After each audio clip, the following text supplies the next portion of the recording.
What's up, Ryan? How's it going, Hey man? man, it's going good. I feel How you good. feeling after Sunday? I took a crazy long nap for like half a Sunday afternoon, and then I watched some Netflix, and now I feel great. I love that. Love that. Yeah. So this behind the sermon might look a little bit different. It's with Ryan Zook, our high school pastor here at WC. He brought the message on Sunday. It was awesome. We had some digital salvations. How about that, man? Super cool. And Yeah, it's really cool. super cool. Absolutely loved the call out in the middle of your message, asking people what we're really afraid of. Tons of engagement. Thank you for doing that. It's really cool to see that. Like I didn't actually get to see that like live, because obviously I was speaking on the platform. But going back and like seeing what like people were so honest. Like I love that. I was actually amazed by the transparency. That was so cool. People were so, and I appreciate that so much. Like if you wrote in some pretty real things, like we definitely take that seriously. We want to pray for you. We want to come alongside you. But I love how honest people. I think actually it may have been, well, it probably definitely was easier to be honest, type it in that comment box than trying to talk to somebody out in the lobby or something like that. So I love that. Thank you so much. That's good, man. That's a really good call out for sure. Yeah. So let's talk about that a little bit later. But first, just the title of this message, right? So we're in the greater series.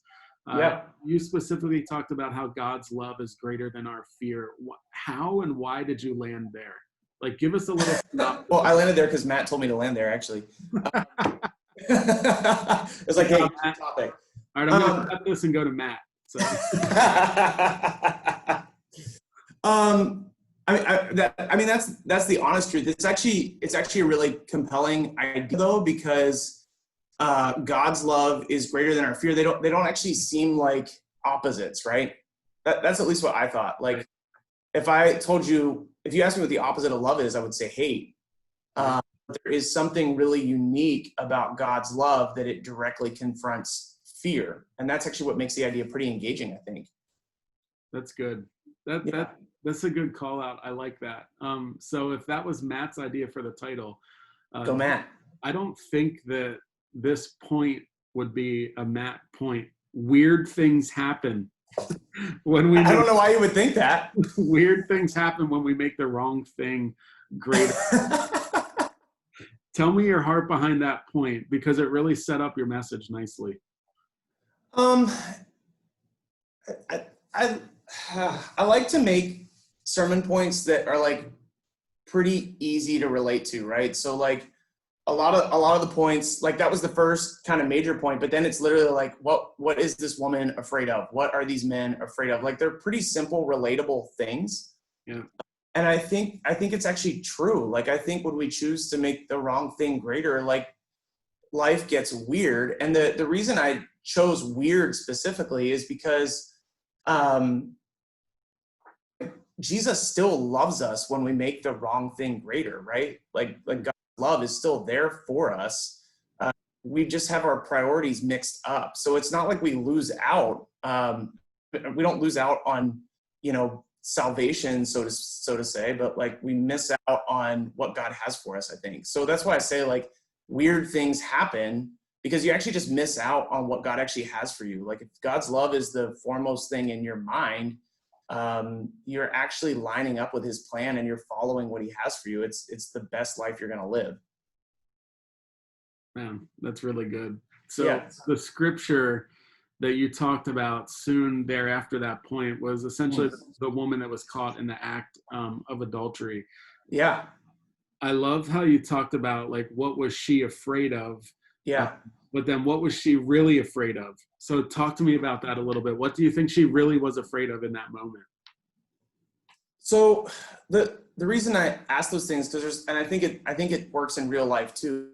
Like there are things that we are obviously afraid of, right? This woman is thrown in front of Jesus. There's a threat on her life. Of course, she's afraid that she's going to die.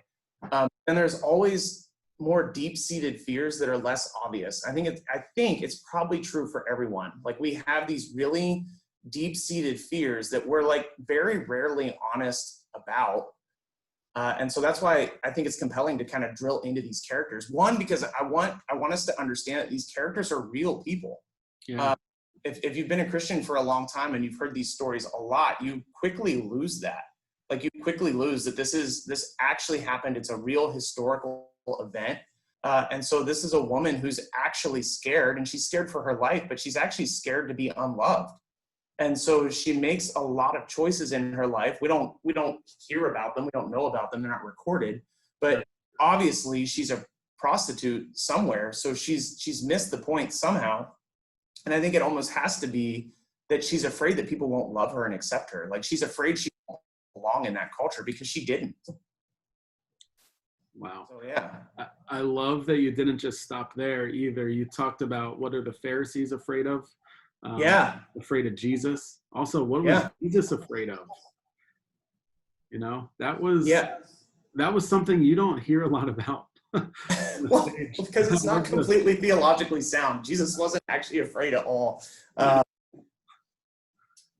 I think Jesus does have concerns in that moment. And I mean, actually, it's an interesting thing. That's actually something I thought through quite a bit, because Jesus is completely God and he's completely man. He's known all the emotions, all the temptations that we've known. So I don't know if he wasn't completely afraid. I mean, we know that he knows everything that's going to happen, so he doesn't experience fear completely the way we experience fear. But I think he definitely had a concern that he needed to deal with. What do you think that concern was? Well, I think it's that he wanted to show God's love. I mean, if you think about the way that he deals with this situation, it's unlike any way that anybody would choose to deal with this situation. Like if you are the person that has authority in this setting, so like if it's actually you and somebody throws a woman in front of you and they're like, hey, we'd like to kill this woman, what do you think? Like probably the way that Jesus responds is unlike any way that we would choose to respond. I know that I would want to be like, hey, knock it off. Like, how evil are you? But Jesus doesn't do that. And that is actually insane to me. Like that is actually one of the things I wrestled with the most the week leading up to this, is that Jesus actually barely confronts them. And I really wish he would have. But I think that he really needed to show the uniqueness of God's love in that setting. And he shows it to this woman and he shows it to these Pharisees. And the problem with the story is a lot of times we focus on the woman because she experiences God's love in like a really moving, unique way. Like he's actually looking in her eyes. But those Pharisees experience God's love as well, which is what makes it a really unique response. And I think a really timely response for us today. Yeah. I loved your little call out when you talked about the story would look a lot different if Jesus picked up, 10 right? stones and said, I'll handle this. I'll be right back. That talk about like leading by example, the way that he led the Pharisees there. I love that point, and that shouldn't be missed, how they really experienced God's love also. Mm-hmm. So the way that we started this conversation, we talked a little bit about what are you really afraid of? So we did something a little bit different where we wanted people in the service to hop on digitally and write in the comments. What made you think that would be a good idea? Because it was a great idea and we had so much transparency. It was really refreshing for me to see that from a digital church perspective.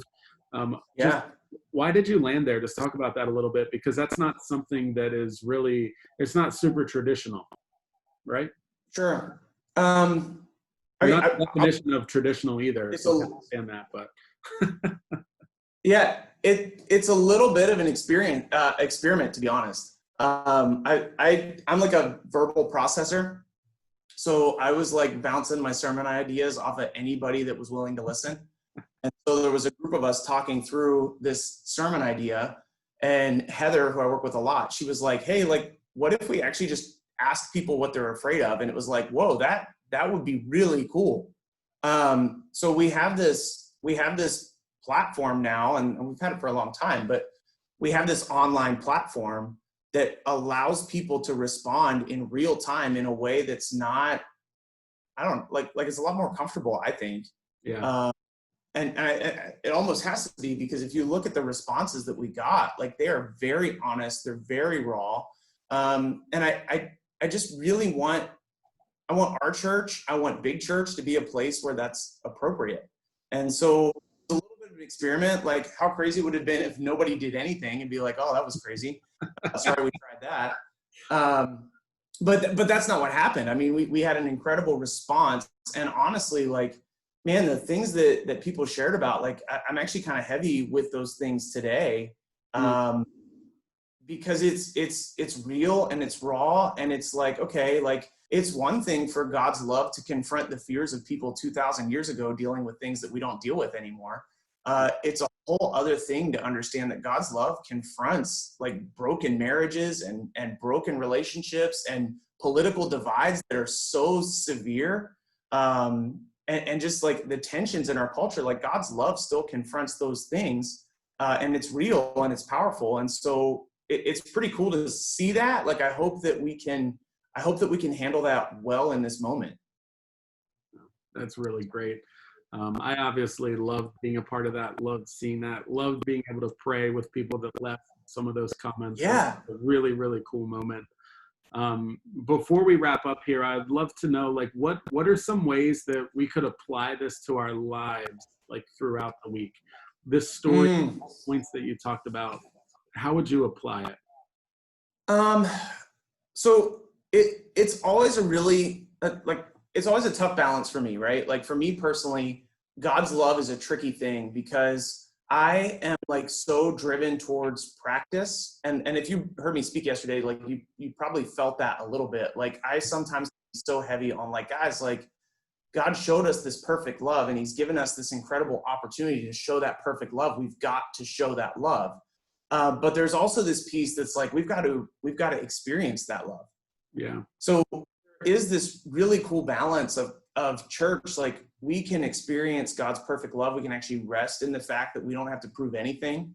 God knows us. God gave up everything for us. So he loves us that much. It's okay to sit in that and soak that up.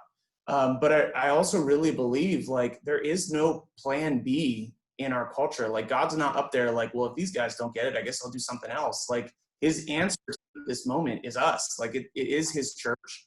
We are uniquely called to this moment. We are designed for this moment. And so I hope that we can rise to that occasion. And I know that we can because God's designed us for it. So what I would say is church, let's know God's love. Like, let's experience God's love, but let's also show it. It's so important and so timely. Man, this was awesome.